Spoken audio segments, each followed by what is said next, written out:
আরিফিন শুভকে নিয়ে বলতে চাই তার পতনের কারণ সে নিজেই। আমি কাজ করি, আমি পারিশ্রমিক নেব, পারিশ্রমিক আমি 1 টাকা নিব কেন? 1 টাকা নিব? আমি কি তেলবাজ? মানে বুঝালাম আমি তেলবাজ। মানে প্রধানমন্ত্রী আছে, প্রধানমন্ত্রীকে তেল মারলে আমি দেশে ভালো চলতে পারবো, ভালো কাজ পাবো, তা না ভাই।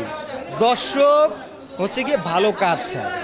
আপনি দর্শককে না অভিনয়, আমি এখনো মুজিব ছবিটা সম্ভবত, ছবিটার নাম হচ্ছে মুজিব সম্ভবত, তো ছবিটা এখনো দেখা হয় নাই।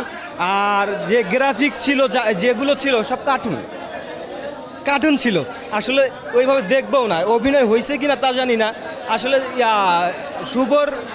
শুভর এর দায়ের জন্য শুভই, আমি পারিশ্রমিক নেই, আমি শ্রম দিচ্ছি, আমি পারিশ্রমিক নেই। সে অভিনেতা, আমি 1 টাকা নিচ্ছি কেন? আওয়ামী লীগের লোক আমি বলতেছি না, সে তেলবাজ, তেল দিয়ে চলতে ভালোবাসে, এই জন্য আজকে তেলের দাম এত ভাই। আরবিন শুভ আছে, কিছু পাঁচা কুত্তাও আছে, তো পা চাটতেছি যে মনে হয় আমি ভালো জায়গায় থাকবো। আসলে না, যার যেই যোগ্যতা সে সেই জায়গায় যাবে। কিন্তু বহুত প্রত্যাশা, ওনার কাছে প্রত্যাশা করার মতো আমাদের কিছু নাই। উনি নিজেই প্রত্যাশা, ওনাকে দেখলেই আমাদের প্রত্যাশা হয়ে যায় যে কি হবে।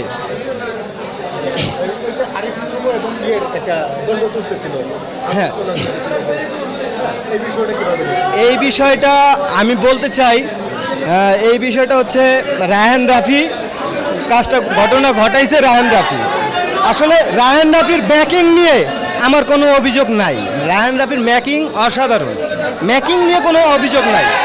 বিষয়টা হচ্ছে দ্বন্দ্বটা শুরু হয়েছে সুড়ঙ্গ থেকে দ্বন্দ্বটা শুরু হয়েছে।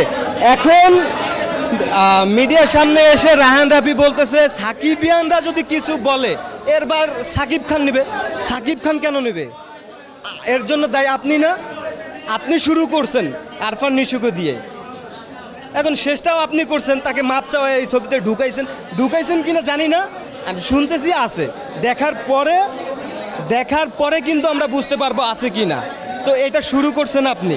হ্যাঁ, আরেকটা কথা বলতে চাই, বিষয়টা হচ্ছে আমরাও কাজ মেকিং করি, আমাদের কালকে একটা রিলিজ দিব ড্রিম হিরো, তো এর থেকে ভালো কাজ আমিও দিতে পারবো যদি প্রডিউসারটা আমরা পাই।